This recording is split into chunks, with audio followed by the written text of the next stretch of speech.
তো hey friends, good morning. Sujata Som লাইফস্টাইলে সকলকে স্বাগত। আমি সুজাতা নিয়ে চলে এসেছি তোমাদের একটা নতুন পছন্দের একটা রেসিপি। তো দেখতে থাকো, সঙ্গে থাকো। তো দেখো করবো ঢ্যাঁড়স দিয়ে আলু দিয়ে ডিমের বড়া দিয়ে তরকারি।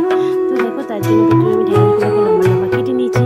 আর এদিকে আমি তরকারিটা তাড়াতাড়ি হয়ে যাওয়ার জন্য আলুটাকে আমি সেদ্ধ করে নিয়েছি, বাটিতে অল্প করে হালকা করে সেদ্ধ করে নিয়েছি। তার জন্য আমি ঢ্যাঁড়সটা প্রথমে ভেজে নিই, তারপরে ঢ্যাঁড়সগুলো তুলে নেব, তারপরে ডিমটা ভেজে নেব। তো বলি দিলি হবে, তোমরা দেখতে থাকো, সঙ্গে থাকো। ঠিক আছে, দেখো ঢ্যাঁড়সটা ভাজছি। তো দেখো ঢ্যাঁড়সটার মধ্যে একটু নুনও দিয়ে দিয়েছিলাম। আর এইদিকে তোমার আদা, লঙ্কা, টমেটো আর জিরে পেস্ট করব। তার জন্য আদাটা আর লঙ্কাটা ধুয়ে নিলাম, আর জিরেটা তো দেখো দিয়ে দিলাম। আর একটা টমেটোটা দিতে ভুলে গেছিলাম, তার জন্য টমেটোটা নিয়ে নিলাম। টমেটোটা বটিতে কেটে নিলাম, দিয়ে দিয়ে দিলাম। তো এদিকে মিক্সিটা চালিয়ে দেবো। তো মিক্সিটা তোমার মশলা হয়ে গেল। তো ওর সঙ্গে থাকো বন্ধুরা, দেখতে থাকো। আর এদিকে একটু দেখো ঢ্যাঁড়সটার মধ্যে হালকা একটুখানি হলুদ দিয়ে দিয়েছি। তো এদিকে দেখো আমার মশলাটা রেডি হয়ে গেছে। তো আমি ঢ্যাঁড়সটা তুলে নেব, দিয়ে ডিমটা দিয়ে দেবো। তো বন্ধুরা সঙ্গে থাকো, দেখতে থাকো, স্কিপ করবে না কেউ কিন্তু। ঠিক আছে বন্ধুরা, তো দেখো। তো বন্ধুরা দেখো আমার ঢ্যাঁড়সটা ভাজা হয়ে গেছে। তো এরপর ঢ্যাঁড়সটাকে আমি তুলে নেব, দিয়ে ডিমটা দুটো ডিম ফেটে দিয়ে দেবো। ফেটিনি এমনি ভেঙে দিয়ে দিয়েছিলাম। তো বন্ধুরা দেখো আমি ঢ্যাঁড়সটা তুলে নিলাম, আর এদিকে দুটো ডিম দিয়ে দিয়েছি, মার বেটা। তো এদিকে দেখো ডিমটা উল্টিয়ে নেব। তো একটু ভেঙে গেছিলো, ভালোই হয়েছিল, 2 পিস হয়ে গেছিলো। তো অসুবিধা নেই। তো ঠিক আছে বন্ধুরা, সঙ্গে থাকো, দেখতে থাকো। তো দেখো দেখো এরকম করে দেখো, ভালো লাগবে। আমার তো খুবই ভালো লাগে, আমার ছেলেও পছন্দ করে। তো দেখো গ্যাসটা একটু জোরে দিয়ে দিয়েছি, আর এদিকে আমি হলুদ, নুন, একটু মিষ্টি দিয়ে দিয়েছি।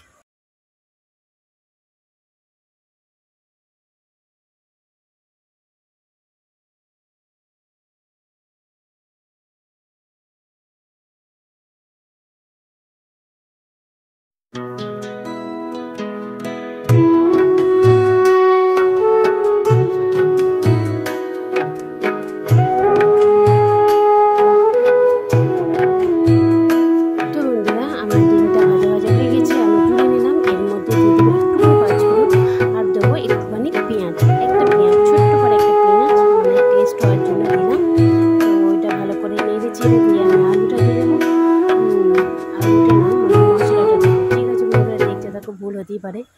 তো এদিকে একটু পাঁচফোড়ন দিয়ে দিলাম হালকা, এক সামান্য। তো আলুটা আমার তো সেদ্ধ হয়ে আছে, তো বেশি দিতে হবে না। এগুলো মশলাটা দেবো, মশলাটা কষা কষা হয়ে গেলে তখন আবার আমি আলুটা দেবো। তো সঙ্গে থাকো, দেখতে থাকো বন্ধুরা। বন্ধুরা দেখো এদিকে আমার মশলাটা আমি দিয়ে দিলাম, পেঁয়াজটা হয়ে গেছে। এরপর আমি মশলাটা দিয়ে দেব।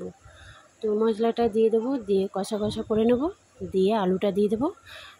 আলুটা দিলেই বেশ মাখা মাখা হবে। তারপরে খানিকক্ষণ ফুটিয়ে ঢ্যাঁড়সগুলো, ডিমগুলো দিয়ে আমি নামিয়ে নেবো। তো বন্ধুরা আমি বলে দিলে হবে, তোমরা তো দেখতে থাকো। তো কে কে এরকমভাবে করো অবশ্যই কমেন্টে জানাবে, ঠিক আছে। তো দেখো এদিকে আলুগুলো আমি ওর মধ্যে দিয়ে দেবো।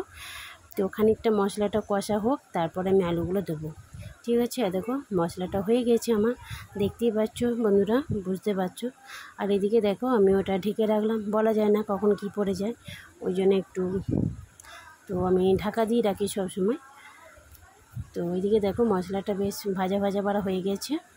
আর এই রেসিপিটা সত্যি করে খুব সুন্দর লাগে। তোমার ঢ্যাঁড়সটা ভাজার পর দেবে, দেখবে সত্যি করে খুবই সুন্দর লাগে।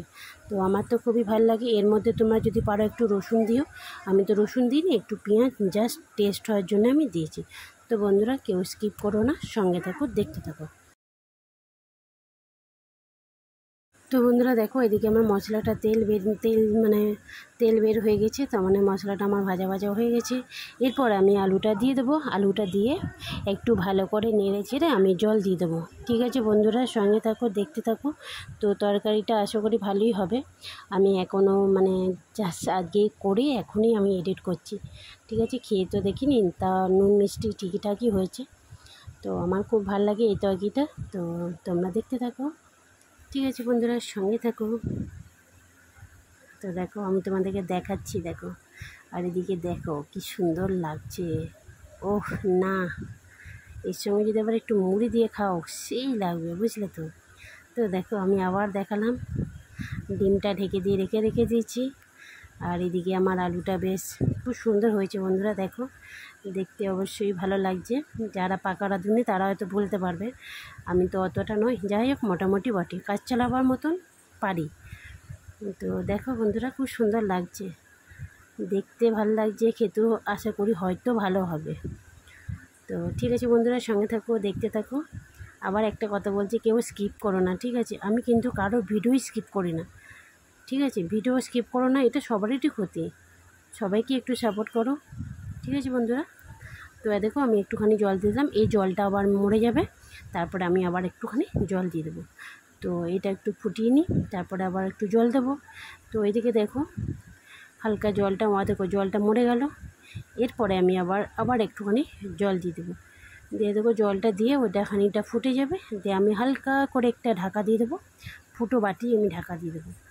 তো এই দেখো বেশি জল দিইনি, অল্পই দিয়েছি, যেহেতু আলুটা আমার সেদ্ধ আছে, তার জন্য আমি এই দেখো একটু নুন মিষ্টি ঠিকঠাক হয়েছে কি না আমি একটু খেয়ে দেখে নিচ্ছি। তো দেখলাম মোটামুটি ঠিকই হয়েছে। আর ঢ্যাঁড়সে তো একটুখানি নুন দিয়েছিলাম, নুন দিইনি, একটু হলুদ দিয়েছিলাম। তো দেখো সঙ্গে থাকো, দেখতে থাকো। তো ঢাকা খুলে দেখাচ্ছি কেমন হয়েছে। তো দেখো হয়ে গেছে। এরপর আমি ঢ্যাঁড়সটা আর ডিমটা দিয়ে দেবো, তো আমার রান্না রেডি হয়ে যাবে। তো কে খাবে চলে এসো। তো দেখো আমি দিয়ে দিচ্ছি। তো এরপর আমি নামিয়ে নেবো, একবার ফুটবো, মানে একটুখানি ফুটবো, দিয়ে নামিয়ে দেবো। নাহলে কি ঢ্যাঁড়সটা ল্যাল ল্যালে করবে, অনেকজনা ল্যাল ল্যালে জিনিসটা ভালোবাসে না, এটা কিন্তু ল্যাল ল্যালে ভাব আসবে না। তো এই তরকারিটা একবার সবাই করে দেখো, যারা যারা করেছো অবশ্যই কমেন্টে জানিও, আর যারা যারা করোনি অবশ্যই এবার করে দেখবে, সত্যি করে খুব ভালো লাগে। আর অনেকজনা ঢ্যাঁড়স ল্যাল ল্যালে বলে খায় না, তো একবার খেয়ে দেখো, সত্যি আমি বলছি খুব ভালো লাগবে। তো দেখো এরপর আমি বাটিতে নামিয়ে দেবো। তো একটুখানি ফুটে নিই, দিয়ে আমি নামিয়ে নেবো। তো দেখো তোমাদেরকে দেখাচ্ছি কেমন লাগছে বলো, সেই লাগছে না? দেখো, ও মনে হচ্ছে একটা ঢ্যাঁড়স তুলে মুখে ভরে নিই। তো বন্ধুরা আমার হয়ে গেছে তরকারিটা, আমি এবারে নামিয়ে নিলাম। বন্ধুরা ভিডিওটা ভালো লাগলে অবশ্যই লাইক কমেন্ট শেয়ার করে পাশে থেকো, আর নতুন নতুন ভিডিও দেখার জন্য চ্যানেলটাকে সাবস্ক্রাইব করে আমার পাশে থেকো। টাটা বাই, সুস্থ থেকো, বাই।